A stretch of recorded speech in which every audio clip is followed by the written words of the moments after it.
嚣张的猎老二想要狩猎马，被马儿踢得嗷嗷大叫，狠狠踹翻在地。转过头的猎狗将毛驴视为了狩猎目标，咬着毛驴的尾巴根，就想要霸王硬上弓破门而入。岂料毛驴誓死不从，展开犀利反击，只是原地打转，采用毛驴拉磨，一口就咬住了猎老二的耳朵。揪着猎老二的耳朵就开始四处闲逛，耳朵上的疼痛感让猎老二只能被拉着跑。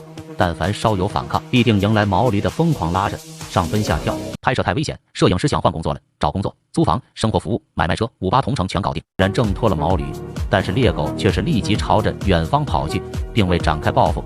此时的猎狗害怕极了，猎狗从未见过如此厉害的毛驴，即便是逃跑，毛驴还是死追不放，被逮住就是一顿狠狠胖揍。